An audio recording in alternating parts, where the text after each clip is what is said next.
자, 그 다음에 간단히 보실 내용이 123페이지 하단에 중개대상물 있죠. 중개대상물이 공인중개사법에서 너무 중요한 겁니다. 왜냐하면 요 개념이 성립되려면 중개업이 되려면 다른 물건이 이어서는 안 되고 5가지 이어야 한다 그 말입니다. 그러면 그 5가지 양가로 이번에 종류에서 5가지 있죠. 그 중에서 개념을 좀 잡으실 게 이번에 토지의 정착물이 있나요? 그 밑줄 하시고 3번 임목 밑줄 하시고 4번 5번을 묶어서 밑줄 쭉 해보세요. 밑에다가 4번 5번 밑에다가 공장 및 광업재단 공장 및 광업재단 저당법 공장 및 광업재단 저당법 적으셨어요? 3번에 임목 있나요? 임목 밑에다가 임목법 적어보시고 임목법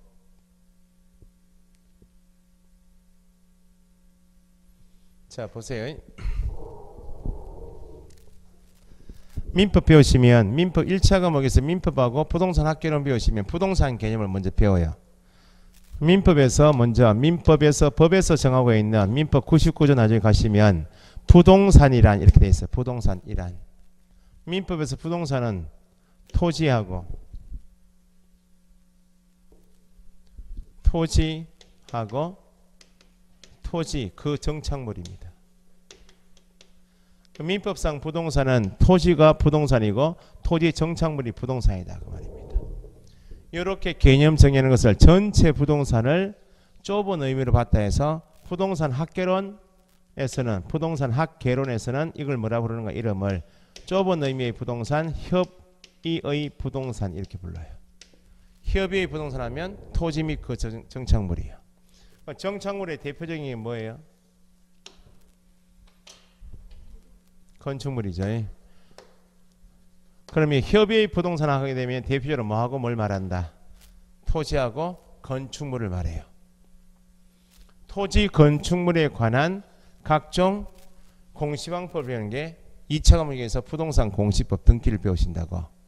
토지 건물에 관한 각종 규제 내용을 배우는 게 공법이에요. 그러면 지금 중개 대상물 안에도 토지가 있고 정착물이 있죠. 정착물 중에 대표적인 게 건물 따로 나와 있죠. 그럼 정착물도 중개 대상물 될 수 있다 없다? 5가지 안에 토지 정착물 있잖아요. 중개 대상물 될 수 있다고. 그럼 보세요. 중개 대상물이다는 말은 그 물건이 뭐가 가능하단 말인가요? 중개가 가능하기 때문에 중개 대상물이다 그 말이고, 중개는 계약을 직접 하는 것이 아니고 계약을 알선하는 것이 중개 아니에요. 네?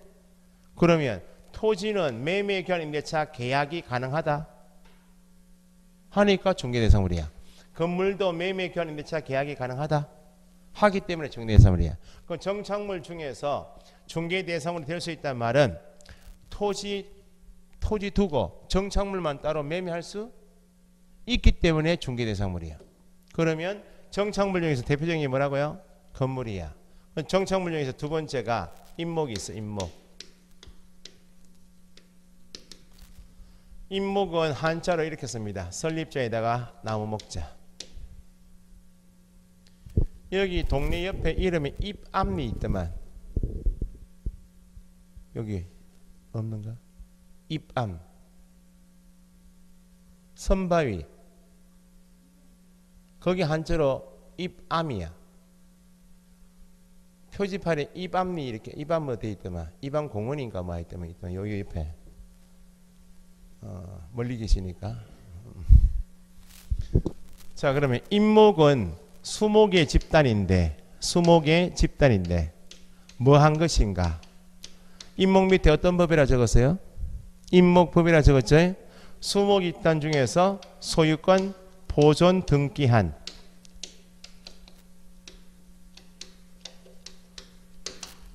등기가 되어 있는 수목 집단을 임목이라 불러요. 자, 그럼 보세요. 수목이 집단은 집단인데 임목법에 따라 소유권 보존 등기한 것을 뭐라 부른다고요? 임목. 그러면 요거 개념 이해하시면 돼. 토지는 공시법 등기법 시간에 배우시면 토지는 등기부가 있다 없다? 있어요. 수목의 정착물 중에서 건물도 등기부 있어요 없어요? 있죠. 수목 입단 중에서 뭐는 임목도 등기했어요 안 했어요? 했죠. 임목 등기부가 있다 없다? 자 보세요. 물건마다 토지도 등기부가 있고 건물도 등기부가 있고 임목도 등기부가 있다는 거야. 그러면 토지 위에 정착물 중에서 건물 등기부, 임목도 등기부가 되어 있다, 등기가 되어 있다는 말은 이 개념이 뭐인가? 왜 별도 등기하는가? 이걸 이해하시라고. 등기를 했단 말은 따로 권리를 공시하겠단 말이죠. 그 말은 건물 두고 임목 두고 토지만 매매할 수도 있다. 토지만 매매할 수 있다 그 말은 건물 등기, 갑 소유 토지 위에 갑이 건물을, 갑이 임목을 가지고 있다고. 그러면 건물 두고 임목 두고 토지만 팔 수 있다 그 말은 토지를 을에게 팔면 토지 등기부에만 소유권이 갑에서 을로 바뀐다 그 말입니다. 그러면 을 소유 토지 위에 갑 소유 건물이 있다. 갑 소유의 임목이 있다는 거야. 그러니까 별도 공시에서 등기가 되어 있단 말은 따로 별도로 거래할 수 있다, 매매할 수 있다 그 개념이에요. 그럼 거꾸로 토지 두고 건물만 따로 을에게 매매할 수 있다.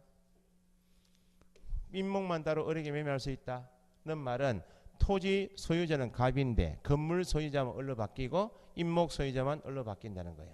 그러니까 정착물 중에서 별도 공시인 등기가 되어 있단 말은 토지하고 별도 등기가 되어 있는 건물은 별도 등기 임목은 따로 매매가 가능하다. 그 법대로 표현하면 임목의 소유자는 건물과 분리하여 따로 떼어서 매매할 수 있다 없다? 있다. 따로 분리해서 저당권 설정할 수 있다. 건물은 토지와 분리하여 매매할 수 있다. 임대차 할 수 있다. 저당권 설정할 수 있다. 그러니까 임목은 수목 입단 중에서 등기가 별도 되어 있으니까 매매할 수 있나요 없나요? 매매 계약이 가능하니까 중개대상물이다. 수목이 집단은 집단인데 등기는 아닌데 임야 가면 나무가 많죠. 산에 가면 이걸 등기하면 뭐라 부른다고요? 임목이라 불러. 등기는 아닌데 수목의 소유자가 임목법을 모르면 등기하는 절차가 있다는 걸 모르면 내 거라고 표시해야 될 거 아니야? 그래서 산에 올라가면 이렇게 널판지 나무막 판때기 세워놓고 이렇게 해놓고 입산 금지 소유자 홍길동입니다 이렇게 되어 있죠. 요 수목을 뭐 끈으로 치든지 좀 하면 펜스를 쳐가지고 소유자 누구입니다 이렇게. 그러면 요 소유자 홍길동 이렇게 하면 적어놔도 요 수목이 일단 소유자가 누구인지는 알 수 있나요 없나요? 있죠. 이것도 공시 방법인데 등기는 안 했죠 지금. 이걸 민법에서 배우시면 다수의 타인이 외부에서 명백하게 그 수목 일단 소유자가 누구인지 인식할 수 있도록 표시하는 방법 그래서 명인 방법이라 불러. 명인이라 해. 명인.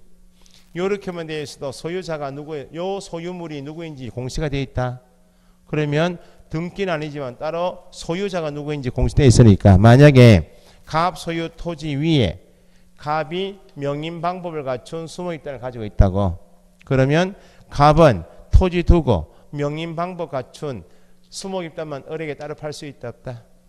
있다는 거야. 그러면 꼭 수목의 집단 중에서 보존 등기해야만 매매 가능한 게 아니고 뭐만 갖추어도 명인 방법만 갖춰도 따로 매매할 수 있어 없어요? 매매 가능하니까 중개대상물이다. 그런데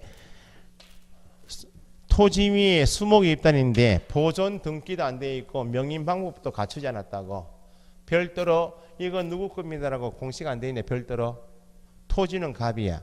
그냥 나무만 있어. 그 말은 이건 따로 떼어서 매매할 수 있다 없다? 따로 떼어서 매매할 수 있다 하려면 누구 갑 소유였다가 을로 넘어갔으면 이게 공시가 돼야 된다고.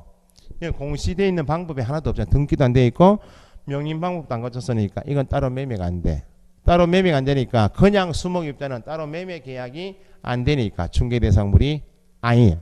그러면 중개대상물 이건 따로 매매할 수 없다 그 말은 따로 거래가 안 된다 말이니까 토지 가져갈 때 이거 그냥 가져가라 그 말입니다. 그 수목 입단은 나중에 기본 선언은 구분돼 나오겠지만 수목의 집단은 나오면 앞에 아무 말도 없죠. 소유권 보존 등기한 이런 말도 없고 명인 방법을 갖춘 이런 말이 없으면 수목의 집단은 정착물은 맞아요. 정착물은 맞고 부동산 맞는데 따로 토지와 따로 떼어서 매매가 돼요? 안 되니까 중개대상물이 아니야. 근데 앞에 수목 입단 앞에 소유권 보존 등기한 수목의 집단 명인 방법을 갖춘 수목 입단은 따로 매매할 수 있어 없어요? 있으니까 중개대상물. 예? 그러니까 거기 임목 밑에 임목법 적으셨죠? 밑에다가 수목의 집단으로서 적어보세요. 수목의 집단으로서 임목 밑에다가요. 수목의 집단으로서 소유권 보존 등기한 것. 수목의 집단으로서 소유권 보존 등기한 것. 가장 핵심 단어가 등기했다는 거예요. 등기했으니까 따로 매매할 수 있다. 그러니까 중개대상이다. 밑에다 한 개 더 적으시면 밑에 세로를 쭉 적으시면 되겠다. 그죠? 명인 방법을 갖춘 명인 방법을 갖춘 수목의 집단 명인 방법을 갖춘 수목의 집단. 그건 핵심 단어가 명인 방법이야. 명인 방법도 따로 공시가 되었다. 소유자 누구인지 표시했다 그 말입니다. 중개대상을 들 수 있나요? 있다. 됐죠? 그 정도 적어 놓으시고 그 다음에 이제 4번에 광업재단, 공장재단만 이해하시면 돼. 이것도 민법에도 나오고 학교론 수업할 때 나오는 개념이에요. 광업재단, 공장재단. 자 보세요. 임목은 일단 보존 등기한 겁니다. 임목은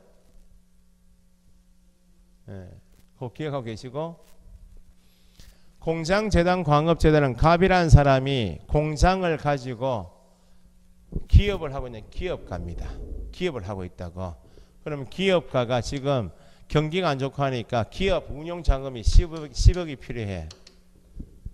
기업 자금이 10억이 필요해요. 그러면 지금 4번, 5번 밑에 적으신 공장 및 광업, 재단, 저당법이 있기 전에는 이 법이 있기 전에는 기업가 갑이 기업 운용 자금 10억 필요할 때 10을 어떻게 확보했는가? 방법이 자기 가지고 있는 공장 용지, 토지 있겠죠? 토지를 담보로 제공하고 빌려 쓰고 공장 건물이 있으면 건물 담보로 제공하고 빌려 쓰고 기기, 기구, 차량 쭉 있겠죠? 이걸 따로 개별적으로 담보 제공해 소위 개별적으로 처분해서 필요한 자금을 확보할 수밖에 없더라고. 이 법이 없을 때는. 그러면 기업가 입장에서 보면 자기가 원하는 시기에 필요한 자금이 대출이 되어야 기업이 안정적으로 돌아갈 건데 따로 담보로 제공해서 필요한 자금을 확보해서라. 이 법이 없을 때는 하니까 지금처럼 부동산 경기가 안 좋으면 자기가 확보하고자 하는 돈이 담보 가치가 낮게 평가되어 버리면 필요한 자금이 제때 확보가 안 될 수가 있다 그 말입니다. 두 번째는 각자 담보로 제공해서 대출 받아 쓰라 해버리니까 절차가 번거로우니까 자기가 꼭 필요한 시기에 대출이 안 되고 늦게 나올 수 있잖아요. 그러면 기업은 필요한 자금이 제때 확보가 안 돼버리면 기업은 도산될 수 있나 없나요? 부도날 수 있다고. 그러면 사회 국가 경제를 크게 피해니까 기업가가 자기가 필요한 자금을 빌려 쓸 수 있는 구성물은 충분히 가지고 있는데 법적인 보호 없이 개별적으로 처분하도록 그냥 둬버리니까 기업이 도산되는 경우도 있더라 그 말입니다. 그래서 국가에서 네가 이제 기업 자금이 필요하면 개별적으로 가져가지 말고 법을 한 개 만들어 줄 테니까 그 법이 공장 및 광업재단 저당법을 만들어 줄 테니까 저당법이다 그 말은 이제 편하게 담보 잡고 빌려 쓰라 그 말입니다. 그러면 편하게 담보 잡고 빌려 쓰는 방법이 뭐인가? 네가 만약에 2월 20일까지 기업 운영 자금이 10억 필요하다. 그러면 종전처럼 개별적으로 가져가지 말고 10억을 담보 잡을 수 있도록 10억을 대출받을 수 있도록 네가 가지고 있는 구성물이 여러 가지 있겠죠. 공장 용지, 공장 건물, 기기, 기구, 차량처럼 쭉 있을 거 아니야. 그걸 네가 대출을 10억 받을 수 있을 만큼 한 개로 묶어보라고. 1단의 기업 재산을 일단 만들. 1단의 기업 재산이다. 그 말은 흩어져 있는 공장, 기업에 속하고 있는 물건을 한 개로 묶어보라고. 만약에 10억을 대출 받기 위해서 여기 공장용지인 토지도 넣어보고 공장 건물도 넣어보고 기계기구 차량 선박을 5개를 넣었다고. 한 개를 묶었죠. 원칙은 낱개 부동산인데 대출을 쉽게 받기 위해서 묶었다고. 묶어서 여기 들어가 있는 재산 목록이 있나요 없나요? 토지, 건물, 기계기구 차량 있을 거 아니야? 여기에 속하고 있는 재단 목록을 작성해서 등기소에 가서 내가 공장 및 광업재단 저당법에 의해서 기업을 하고 있는 사람인데 요 법에 의해서 요걸 묶어서 대출 받고 싶습니다. 등기해 달라 그러면 이게 보존 등기가 돼. 자, 한 개로 묶어서 그 말은 일단의 기업 재산으로서 소유권 보존 등기한 것을 공장재단, 광업재단이라 해요. 그러면 이 재단은 뭐인가? 이걸 가장 기본으로 이해하실 게 공장재단 등기부가 있어요 없어요? 보존 등기했죠. 광업재단도 등기했죠. 그럼 등기법의 큰 원칙이 앞으로 1월 이후에 등기법 배우시면 등기법의 큰 원칙이 등기부가 한 개 있다. 등기가 되어 있단 말은 그 등기부 한 개 안에는 몇 개 부동산인가? 한 개 부동산이에요. 1부동산 1등기용지. 이 큰 원칙이에요. 그러면 재단 등기부가 한 개 있죠. 공장재단 등기부 있죠. 광업재단 등기부 있죠. 등기용지가 한 개죠. 지금 한 개면 여기 안에 있는 부동산을 몇 개? 몇 개로 취급한다고?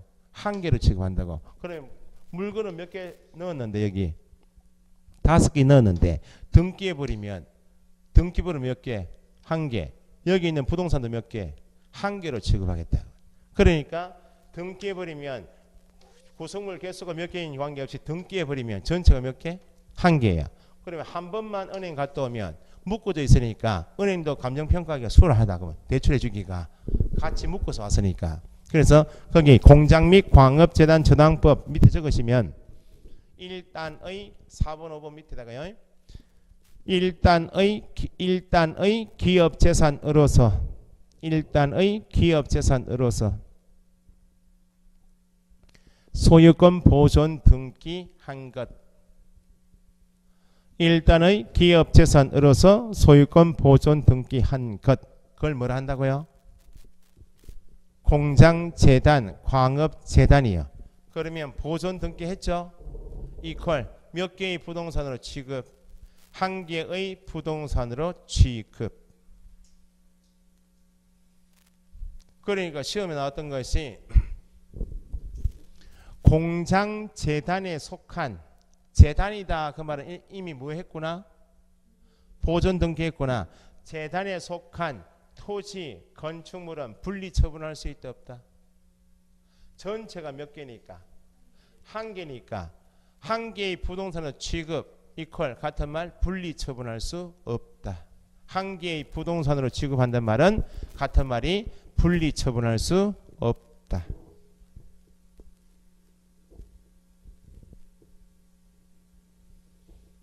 그 상세한 내용은 나중에 배우셔도 중개대성물 종류 5가지 성격은 꼭 이해하셔야 돼.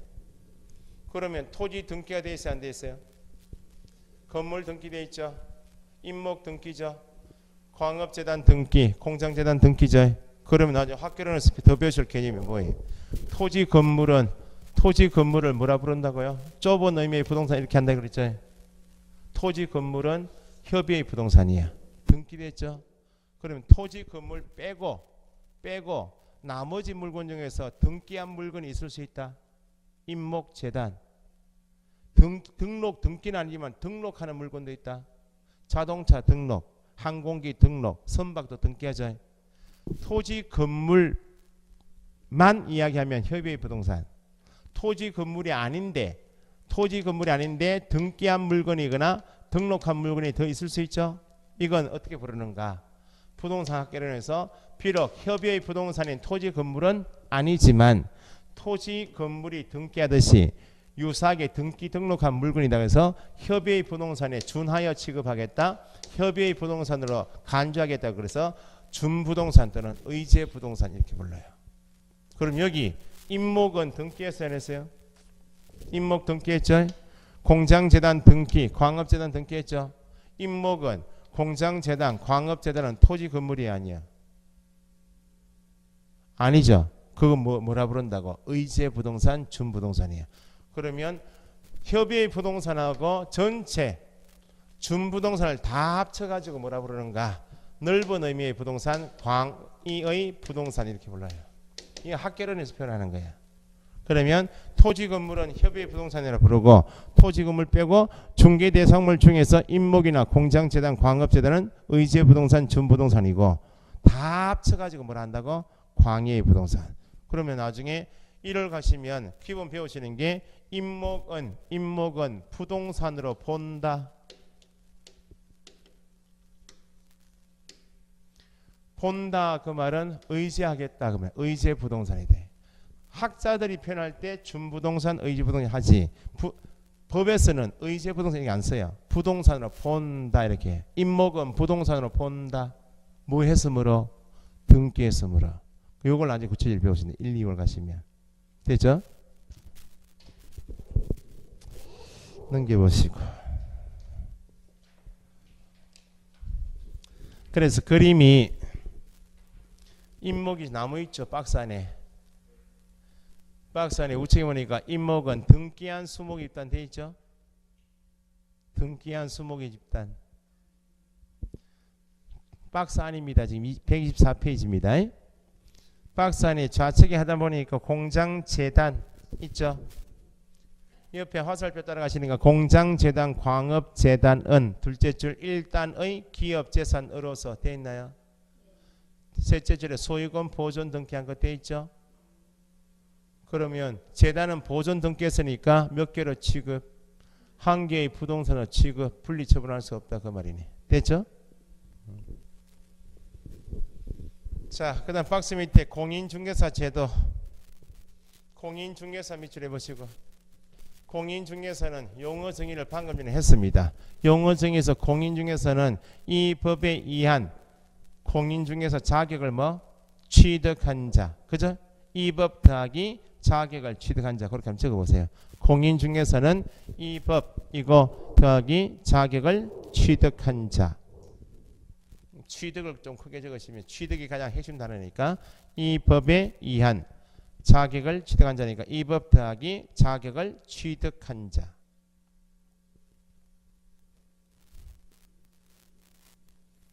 자, 여기서는 뭐 출제가 되면 한 문제 정도 되는데 매년 되는 건 아니고 일단 우리가 이해하실 게 밑에 하단에 이 응시 결격이 있나요? 법에서 쓰는 표현이 아니고 자 이전에는 공인중개사 자격 시험에 응시할 수 있는 응시 자격을 법에 제한했어요. 대한민국 국민인 자로서 지금은 성년이 몇 세요? 만 19세 이상이야. 만 19세 이상인 자 이렇게 제한뒀다고. 대한민국 국민 아니면 시험 못 보고 성년이 아니면 못 보고 연령 제한인데 지금 다 풀었어요. 다 풀었기 때문에 외국인도 시험 볼 수가 있고 중학교 3학년도 시험 보고 고등학생도 시험 봐요. 그러면 공인중개사법 안에서 공인중개사 자격 시험을 볼 수 없는 사람 몇 사람인가? 딱 두 사람이야. 자, 그게 응시결격이라는 말은 좀 낯서니까 응시결격이란 말은 응시할 자격이 있다 없다? 자격이 없다는 것이 결격 아니에요. 그러면 응시결격은 같은 말이 응시할 수 없으니까 자격을 취득할 수 있어 없어요? 응시결격 이퀄 자격 취득 X. 자격을 취득할 수 없다는 말이에요. 자격을 취득해야 누가 되는데? 공인중개사 되는데 응시결격이다는 말은 자격을 취득할 수 없다는 말은 공인중개사가 될 수 없다는 말. 공인중개사 X입니다. 시험에 나오면 난이도 높아져요. 이게 같은 말인지 이해하셔야 돼. 과목별로 나중에 공부를 해보시면 공부하는 방법이 다 달라요. 1차 과목은 쭉 풀어서 특히 민법은 전체 내용을 다 이해를 하셔야 돼. 암기 과목 아니에요. 학개론도 전체 이해를 4월달에 하시고 학개론 안에는 수요 공급해가지고 계산 문제를 공식 같은 건 좀 암기 좀 하셔야 돼. 철저하게 암기상이 아닌 것이 민법이에요. 2차 과목은 4월까지 쭉 설명을 들으시고 2차 과목은 암기상이 많아요. 많아도 4월까지 암기 시작하시면 지금부터 4월까지는 암기를 절대 하시면 안 돼. 충분하게 이해하셔야만 올해처럼 뭐 역대 제일 어려웠다 그건 아닙니다. 15회 때 가장 어려웠고 그 다음에 8회 때 시험이 어려웠고 지금 전체 시험 29회 때 보면 세 번째 어려운 시험 맞아요. 작년 올해 시험이. 그 어려운 시험을 2차 과목을 어려운 시험에도 좀 견디시려면 요 교재 말고 11월 말에 나오는 기본서 교재가 있어. 기본서 교재. 두꺼운 거 4월까지. 그걸 계속 읽으셔야 돼. 그러니까 이래저래 이해를 충분히 하고 계시면 실제 시험장 가도 이해한 내용 가지고 풀 수 있는 문제가 더 있어요. 근데 2차 과목은 나중에 이제 공부하신 분들 나오시고 재수생들이 이렇게 나오시면 2차는 암기 과목 이렇게 하시는 분 있어요. 아닙니다. 절대 아닙니다. 특히 등기법 같은 것은 민법처럼 내버려요. 올해처럼 쭉 풀어서 내버린다고. 적응을 못해. 암기한 사람은 자기가 암기한 단어가 보이면 그게 맞추는 문제고, 얼마나 위험한 공부냐고. 1년 동안 공부하셨는데. 쉬운 과목은 아닌데 철저하게 암기하시면 안 돼. 4월까지는 암기하시면 안 돼. 4월 지나고 책이 이제 기본서 끝나고 요약집이 나오면 그때 과목별로 조금씩 암기사항 2차 과목 있는데, 그래도 민법은 암기하시면 안 돼. 8월까지 민법은. 철저하게 공부하는 게 다르니까. 지금 공인중개사법에는 이 과목은 법 조문수는 51개 조문인데 여기에 출제를 30개씩이에요. 공법이라는 법은 공인중개사법보다 10배 더 법 조문이 많은데 공법 전체에서 40문제 낸다고. 10배 많은 법 조문에서 40문제 내요. 51개 조문에서 30문제 내요. 그러니까 법 조문 그대로 내면 다 암기해버리면 맞출 거 아니야. 그게 아니고 비슷한 말을 계속 익히셔야 돼. 다른 과목은 이런 거 잘 없는데 공인중개사법 요 시간, 월요일 시간에는 비슷한 말을 계속 익히셔야 돼. 그러면 지금 응시결격이란 말은 같은 말이 자격 취득할 수 없단 말이니까 자격 취득 X 적으시고, 자격을 취득할 수 없으니까 누가 될 수 없다고? 공인중개사 될 수 없다 X 그렇게 적어 놓으시라고. 응시결격은 이퀄 자격 취득 X 이퀄 공인중개사 X입니다.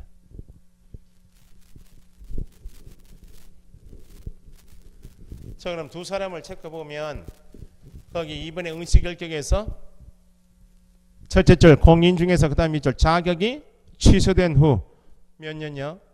3년이 경과되지 않은 자 밑줄 하시고 동그라미 1. 그게 첫 번째고, 두 번째 공인중개사 자격시험 그때 밑줄 하세요. 부정행위자 밑줄. 부정행위자로서 처분 일로부터 몇 년? 5년이 경과되지 않은 자까지 밑줄 하시고 동그라미 2번. 자격시험을 응시할 수 없다. 응시할 수 없다. 자격을 취득할 수 없다. 공인중개사가 될 수 없다. 같은 말이에요. 누구라고요? 응시할 수 없다는 사람은 두 사람이에요.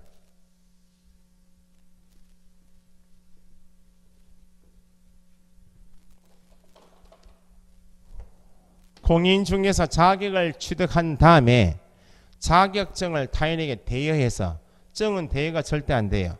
팔아도 안 돼. 양도 대여해서 걸렸다고 자격이 취소됐어요. 자격 취소된 자는 취소된 후 몇 년?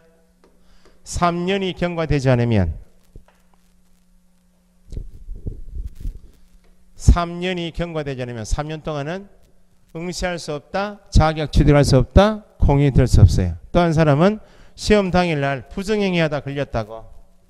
시험에서 부정한 행위를 하는 응시자 줄이면 부정행위자로 걸리면 시험은 당연히 무효고, 부정행위자로 처분이 있은 날로부터 몇 년?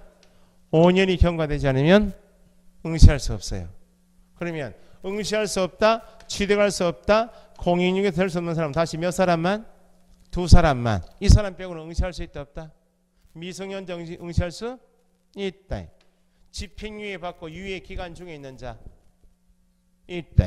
파산 선고 받고 복권되지 않은 자, 요 두 사람만 자격 취득할 수 없어요. 나머지는 자격을 취득할 수 있다. 공인이 될 수 있다.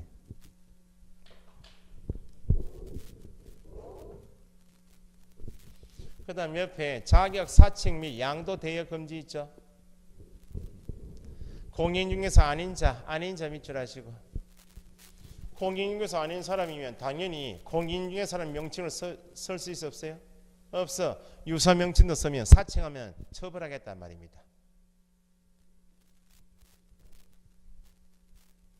그 박스 안에 시도지사 있죠.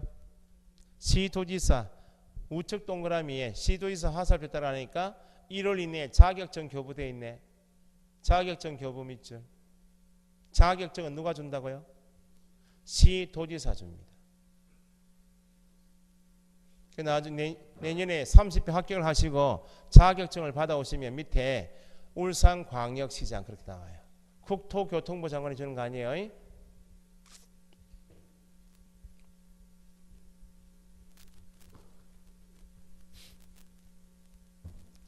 자격증 양도 대여 금지 위에 메뉴에 타이틀 있죠. 자격증 양도 대여 금지 밑줄 하시고 예외 없다 적으시고 예외 없다. 양도한 경우 대여한 경우 걸리면 예외 없이 처벌됩니다. 그 말입니다. 방금 전에 용어 정의할 때 부동산에 있는 사람이 무자격자가 두 사람 있죠. 그냥 무자격자 누굴 말하고? 중개보조원. 무자격자인 개업공인중개사 하면 부칙 개업공인중개사. 그럼 무자격자인 중개보조원은 중개 업무를 수행할 수 있어 없어요? 중개 업무를 수행할 수 없죠? 보조원은 거래계약서 쓰면 안 돼. 확인 설명하면 안 돼요. 그러면 소장인 개업공인중개사 해야 할 확인 설명이나 거래계약서 작성 업무를 누구는 할 수 있는데 소속 공인중개사는 할 수 있고 소공인 계약서 쓰고 소장은 도장만 찍어주면 아무런 하자가 없어. 그런데 중개업무를 수행할 수 없는 누가? 중개보조원이 확인 설명을 해서 계약서를 써버리면 그게 자격증 대여야. 그러니까 자격증 양도 대여 금지 예외 없다 적으셨죠? 대여 동그라미 해주세요. 대여. 동그라미 하시고 위에 빈칸 있나요 없나요? 중개보조원 괄호 무자격자. 중개보조원 괄호 무자격자. 괄호 닫으시고 중개보조원이 무자격자가 거래계약서 작성한 경우 중개보조원이 무자격자가 거래계약서 작성한 경우 거기 뭐라고? 자격증 대여야. 그렇게 한 게 예를 들어놓으시면 돼요.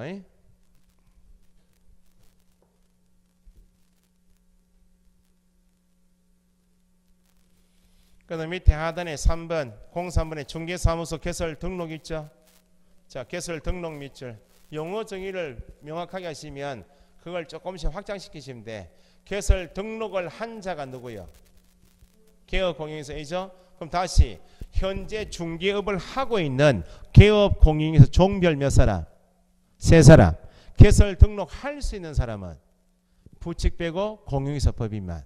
그걸 지금 배우신다고. 개설 등록 보시니까 자격을 취득하였다. 첫째 줄 공인중개사 자격을 취득하였다. 누구인데? 공인중개사인데 중개업을 영위. 중개업 밑줄 중개업은 누구만 할 수 있어요? 개업 공인중개사만 할 수 있죠. 중개업을 영위하고자 하는 경우에는 다시 뭐 해야 한다? 개설 등록을 하여야 한다. 밑줄 개설 등록을 해야 한다 말은 누가 되어야 한다? 개업 공인중개사가 되어야 중개업을 할 수 있다. 그 말이죠. 그러면 시험에 매년 나오는 거 밑에 한 칸 있나요 없나요? 한 칸 비었죠. 적어보세요. 공인중개사 또는 법인이 아닌 자는 공인중개사 또는 법인이 아닌 자는 개설 등록 신청할 수 없다. 공인중개사 또는 법인이 아닌 자는 개설 등록 신청할 수 없다. 아닌 자 밑줄 없다 밑줄. 그러니까 두 사람이 아니면 개설 등록 신청할 수 없다는 말은 거꾸로 읽으면 누구만이 신청할 수 있다. 공인중개사 법인만이 개설 등록 신청할 수 있다. 현재 중개업을 하고 있는 개업공인중개사 종별은 세 사람이 있는데 그 중에서 등록 신청할 수 있는 사람은 부칙은 안 돼. 부칙은 기득권 인정받아 쭉 중개하다가 다 사망하시거나 다 폐업해버리면 앞으로 종별은 누구하고 누구만 남겠다? 법인하고 공인중개사인 개공 두 사람만 남아. 부칙 개공은 아직까지 중개업 하시는 분 계시기 때문에 기득권을 줘서 지금 종별이 법에 남아있을 뿐이지 앞으로 부칙 개공 공인중개사 연세가 작아요 많아요? 많으니까 다 돌아가시거나 다 폐업해버리면 앞으로 없어질 종별이 뭐예요? 부칙이야. 그러니까 딱 두 사람만 남으면 이건 쉽다고. 등록 신청할 수 있는 사람은 몇 사람만? 두 사람만. 현재 중개업을 하고 있는 소장은 몇 사람? 세 사람. 그걸 꼭 구분할 줄 아셔야 돼. 자, 그러면 밑에 1번의 등록 기준 별표. 매년 시험 나와서 중요하기도 하지만 수업할 때 계속 연관되는 말이 나와요. 그러면 등록 기준을 갖춰라. 그 말은 네가 개업 공인중개사 되고 싶으면, 등록 신청하고 싶으면 법에 정하고 있는 박스 내용인 기준을 꼭 갖춰서 신청하라 그 말입니다. 등록을 받고 싶으면. 그러면 방금 전에 보셨듯이 등록을 신청할 수 있는 사람은 누구하고 누구? 공인중개사하고 법인이죠. 박스에서 좌측에 개인 하지 마시고 공인중개사. 개인 해버리면 부칙도 포함되는 개념이니까 등록 신청할 수 있는 사람은 누구만? 공인중개사입니다. 공인중개사하고 우측에 법인 두 사람이야. 자, 그러면 보세요. 부칙이란 분이 현재 무자격자 아니야? 무자격자인데 경업의 업무도 못하고 업무를 전국적으로 못해. 차등 받는다고.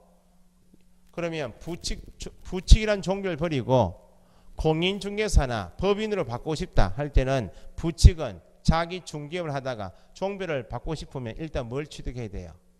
자격 취득해야 돼. 그래서 등록을 할 수 있는 사람은 누구하고 누구밖에 없다고?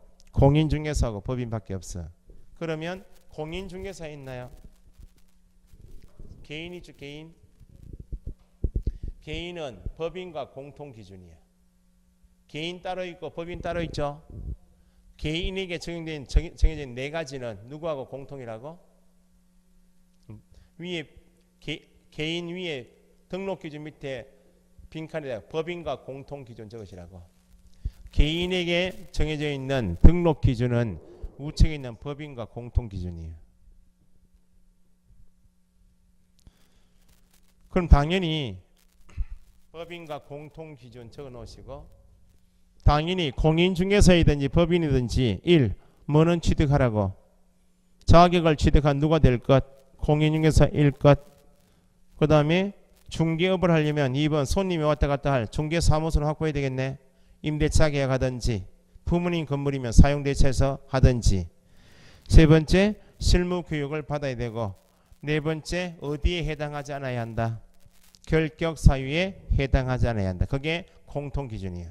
그 매년 시험 나오는 게 뭔가? 그럼 우측 박스에 있는 법인이 나와요. 법인 별표.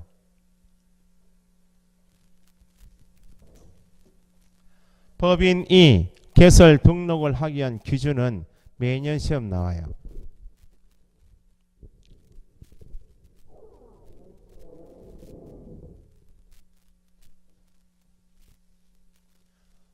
개념을 1, 2월 가시면 다시 배우셔도 되는데 1월 달에 나오신 분하고 좀 차이를 주시려면 지금 개념을 상세한 내용은 아직 안 들어간 거예요. 각 파트별로 개념이 나오면 그 개념을 정확하게 읽어서 이해하시면 돼. 자, 보세요. 지금 등록 신청할 수 있는 자, 등록을 할 수 있는 자, 같은 말, 등록 신청할 수 있는 자, 그 말은 누가 될 수 있는 자? 개업 공인중개사가 될 수 있는 사람 두 사람밖에 없어. 공인중개사하고 법인인데 등록 기준을 법에서 한 사람은 개인이고 한 사람은 법인이니까 따로 정하고 있는데, 방금 전에 보셨던 공인중개사에게 정해져 있는 네 가지는 법인과 공통기준이에요. 그러면 공통기준 위에 법인 개념에서 익히실 게 몇 개 있어요. 거기 첫 번째 법인, 첫 번째 보니까 어떤 회사, 1번에 법정 업무만 영위할 목적으로 설립된 법정 업무만, 밑에 14조 적어보세요. 법제 14조.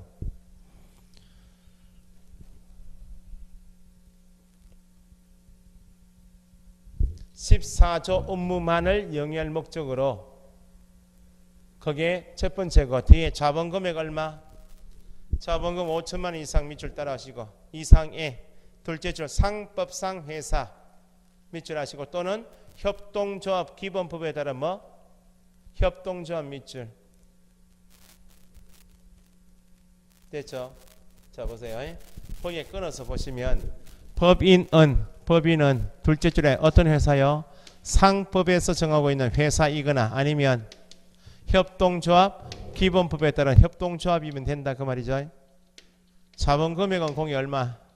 상법상 회사이든지 협동조합이든지 자본금액은 5천만 원 이상 되어야 등록이 된다고. 됐어요? 자 보세요. 이제 법인이다 할 때는 상법에 정하고 있는 회사이거나 아니면 협동조합이어야 한다. 그러면 상법이란 법에 가니까 회사 종류가 5가지 정하고 있다. 상법에 가보니까 잘 아시는 회사가 주식회사 들어보셨죠? 그 다음에 합자회사, 한명회사, 유한회사, 유한책임회사, 이렇게 5가지 정하고 있는 게 상법이에요. 그럼 우리가 30회 때 자격을 취득하고 등록을 하고 싶은데 법인으로 등록하고 싶다 할 때는 상법에 정하고 있는 5개 회사 중에 한 개 만들든지 아니면 협동조합 기본법에 따른 협동조합을 설립하면 돼요. 자본금액은 상법상 회사인 경우에도 얼마? 어떤 회사를 설립하든지 등록 기준에서는 자본금액 5천만 원 이상, 협동조합을 만들어도 자본금액 얼마? 5천만 원 이상. 자 보세요. 여기서 확정되는 게 이미 있어요. 공인중개사라는 사람이 법인인 개업공인사로 등록하고 싶다고. 그럼 회사 설립하든지 협동조합 설립하면 되죠. 그러면 회사기 때문에 공인중개사 개인에게 없는 회사 개념이기 때문에 여기는 회사 설립하려고 어떤 법에 가보니까 상법에 가보니까 회사는 본점을 두고 설립 등기하게 되면 그때 회사가 성립돼요. 회사는 본점 지점이 있겠죠. 본점 지점, 본점을 두고 설립 등기하게 되면 나중에 민법 시간에 하시던 할 텐데 법인, 자연인 법인이 있어요. 법인은 법에서 사람이 된 거야. 법에서 사람이 되려면 자연인 우리처럼 숨쉬는 사람은 출생하죠. 출생하죠. 법인은 본점을 두면 본점 소재지에서 설립 등기하게 되면 그때 법인이야. 근데 나중에 들어가시면 종중이나 문중도 들어보신다고 민법 시간에. 종중, 문중은 단체로서 구성은 다 형성되어 있다. 근데 등기 안 하는 게 종중이 문중이에요. 그건 법인이 아니에요. 아니에요. 법인은 사람이에요. 그래서 권리 능력 있다 이렇게 이야기해. 등기했으니까. 종중, 문중은 단체로서 형성되어 있지만 등기는 안 돼 있어. 권리 능력 없는 이렇게 이야기해요. 그러면 본점을 두고 회사 설립해서 영업하다가 회사니까 필요하면 지점 둘 수 있나요? 없나요? 회사니까 지점을 둘 수 있죠. 그러면 공인중개사법에서 법인도 상법상 회사이면 되고 아니면 협동조합 만들면 되네. 그러면 법인인 개업공인에서 되려면 뭐 만들어야 되고 본점 두고 등기하고 필요하면 지점도 둘 수 있겠네.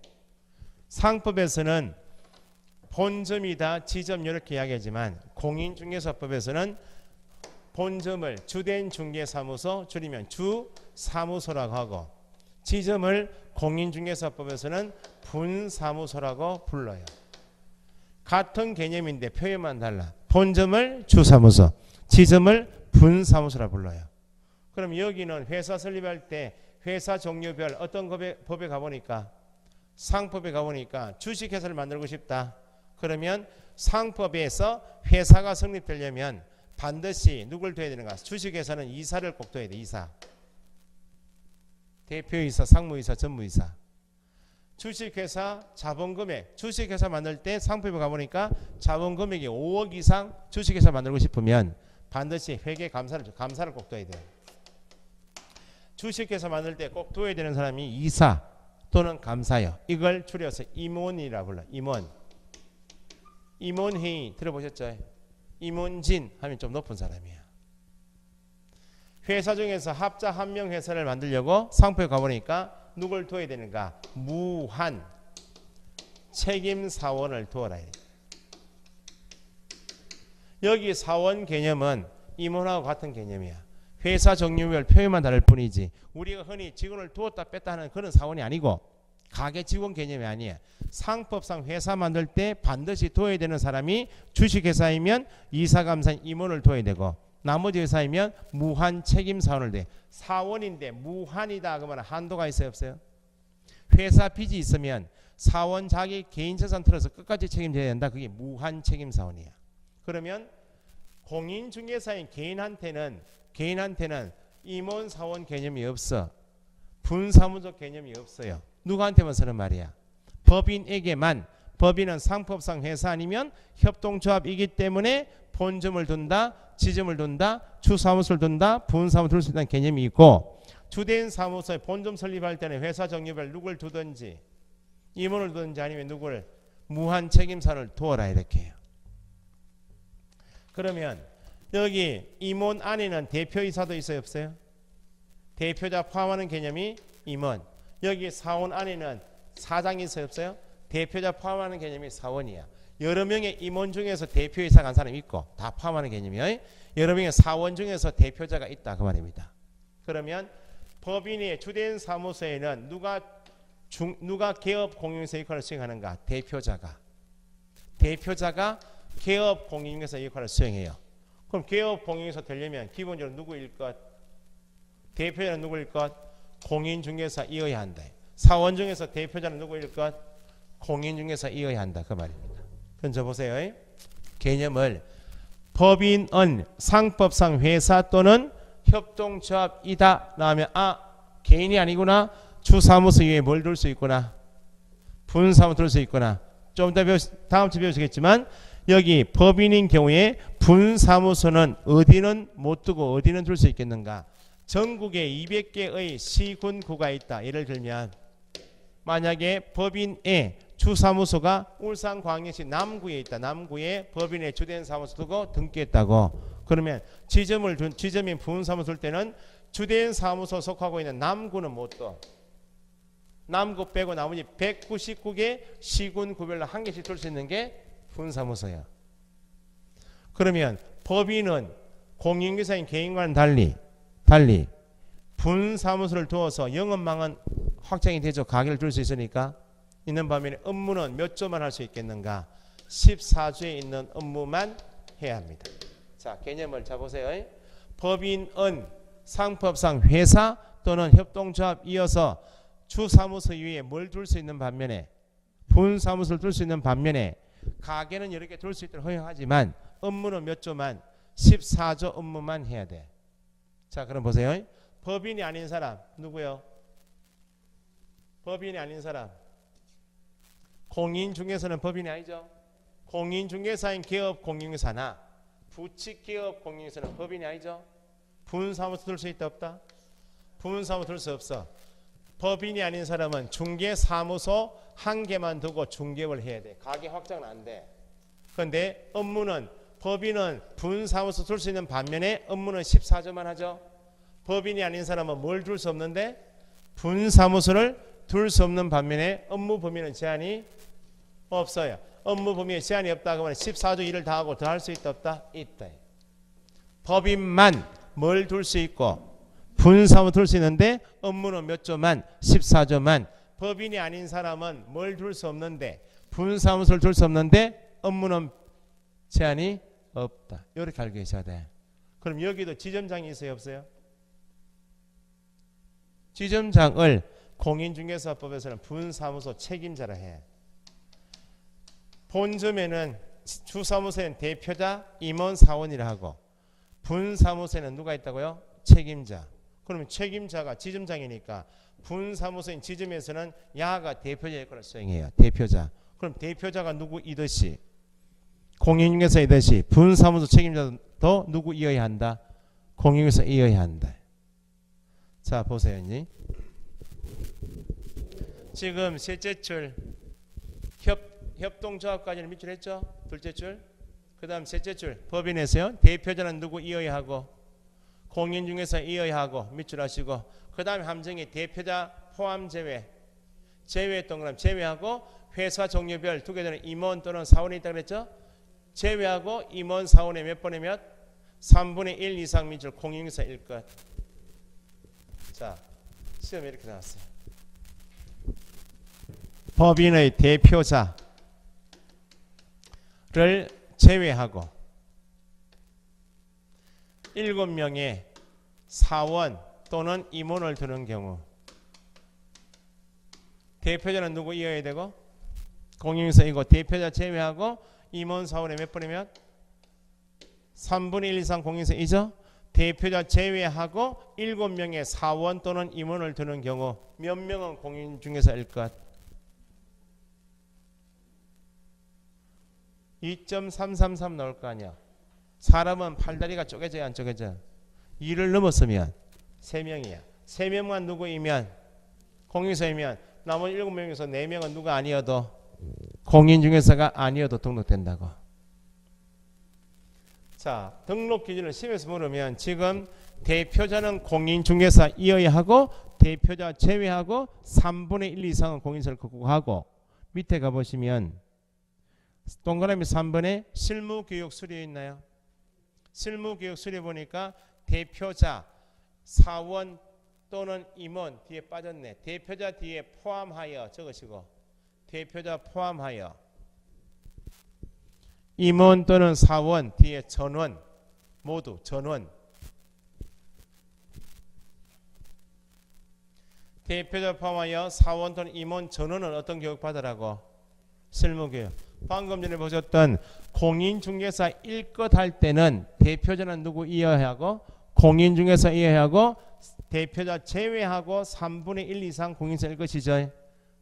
실무교육은 대표자 포함하여 전원이 실무교육받아. 이걸 구분하실 줄 아셔야 돼. 공인중개사 이어야 한다 할 때는 제외 3분의 1 실무교육 받아야 한다 할 때는 포함하여 전원 그렇게 구분할 줄 아셔야 돼. 그럼 보세요. 다음 시간에 배우실 게 분사무소에 누가 있다고요? 분사무소에는 누가 있다고? 책임자. 책임자는 누구 이어야 하고? 책임자는 실무교육 받아야 하고 그 말입니다. 이 개념을 꼭 갖고 계셔야 돼.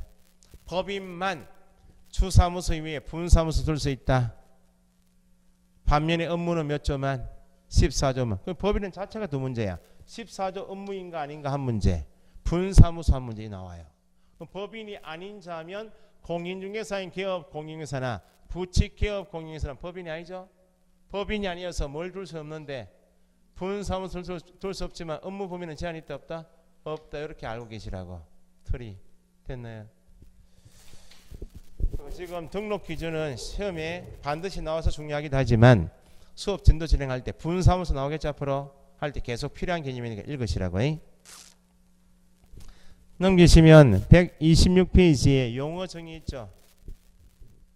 사원할 때 사원은 무한 책임 사원 돼 있죠. 무한 동그라미 책임 사원을 말한다. 조금 쉬셨다가 박스 안에 2번 특수법인이 있죠. 거기부터 다시 진도 나가겠습니다. 쉬었다 하겠습니다.